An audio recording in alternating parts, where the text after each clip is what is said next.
更可恶的是，阁揆跟首长通通讲是导弹。那你在散布谣言，依照台湾的法律，你要关个3天呢、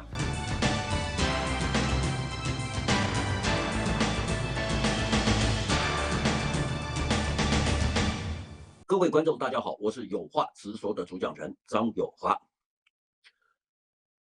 1月10号，就是1月9号，1月9号，台湾军方发布了防空警报。经过了24小时，大家都在还原它的内幕，究竟那是什么？究竟是谁下达的？只是说发布防空警报，然后在这里面大家都拘泥于文字，啊，然后也拘泥于英文。但事实上，这些大家都讨论过了。那这个里面是有一个非常严重的事情，就是说阁揆陈建仁跟军方的首长邱国正，他们2个说了谎话。不论是航空器或者是卫星还是导弹，他们讲的是导弹。既然那是导弹的话，你就是散布谣言嘛。因为卫星跟导弹那是2回事嘛。虽然他们的原理都一样，可是我们可以说，从发射的角度，从军事部署的运动，就是说导弹进入阵地叫做运动。你发射的角度、发射的地点、你发射的方式，还有你运行的轨道，这一些现在通通都讲不清楚。就是我们看，好不容易今天在1月11号，有人讲到了乐山雷达。那我现在想请问，难道乐山雷达对于卫星、对于导弹、对于战机、对于巡航导弹、对于轰炸机，它会分不清楚吗？事实上，乐山雷达对于这些都是非常非常的清楚。但是他讲发布新闻，唯一的理由是说卫星发射偏离轨道，这个大家都摇头而叹。如果偏离轨道，怎么可能发射成功？就是说，现在台湾的军方举了那么多的例子，还是解释不清楚。这个卫星发射既经公告的时间地点，连1月11号都要发射卫星。那我想请问，今天要不要发布防空警报？况且在时机那么敏感的时候，我们现在不禁要追问我跑过军方的新闻，军方新闻任何一个稿件都要呈请首长、总长、副总长执行官、督导业务的副总长执行官，还有总政战局的局长，他们都要过目以后才能够发布出去。不是说空军的2级单位我要发一个稿子我就发了，可能吗？现在通通都叫那一些人背锅。那些空军作战指挥部是空军下面的1级单位，是军方的3级单位。那好，我想请问一下，这位空军作战指挥部的指挥官，他有那么大的权力吗？那请问我们的衡山指挥所，我想请问衡山指挥所执行的高勤官，难道事先不要看这些东西吗？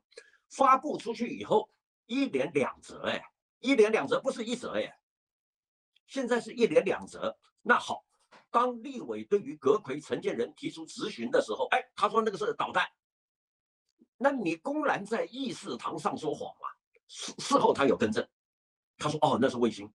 那好，我想请问你在第一时间，那你发布这是导弹，是防空警报。既然是防空警报又是导弹的话，你应有的作为那是什么？好，然后军方讲，我们事先没有给蔡英文看，那蔡英文也讲，我是等了7个小时以后我才看到的原稿。那这种决策模式太令人震撼了，太令人震惊了，居然不用通过蔡英文，你可以自行发布消息。我真的不知道台湾的军方在搞些什么。至少第一个，对于轨道的推断，美方我们讲台湾的长程预警雷达就是乐山雷达。你乐山雷达从2012年运作以来，有没有发布过这种东西？事实上，朝鲜他几次发布对于日本海射向日本海的导弹，其实台湾都有掌握。然后台湾对于导弹的推断，几乎都是用美国的运算模式，怎么可能出错？怎么可能出错？那最重要的就是说，最重要的就是说，美国本身就有导弹预警卫星，它跟热山雷达跟日本 X 波段雷达那是相互连线的，第一时间美国一定掌握。然而，我们所发布的消息跟美国是完全的不一样，这个就是证明了台湾对于雷达的操作、预警雷达的操作，虽然都是美方在那个操作，但是也印证了台湾对于雷达的操作跟那个资讯的取得都是二手的，所以他要自己推估轨道。事实上中国大陆已经公告发射的时间，我们也事先知道，你有这个必要说把卫星当作飞弹那个是导弹，那个是英文不好，那个跟英文不好没有关系，而是说你这种轻忽的态度，尤其在大选的时候，你突然发布防空警报，再加上民进党的政治立场，是不是这也是一连串的操作？你更可恶的是，阁揆跟首长通通讲是导弹，那你在散布谣言，依照台湾的法律，你要关个3天呢。假如是老百姓今天这样子讲的话，就马上送进去关了，关个3天以儆效尤啊。但是你首长都公然说谎的话，你要不要关个3天？法律之前人人平等，大家都会讲，但是为什么碰到了邱国正，碰到了陈建仁，全部都会转弯？这个就是说，随便发布一则新闻，居然是由军方3级单位发布，到了今天你闯了那么大的祸，有没有人受到惩处？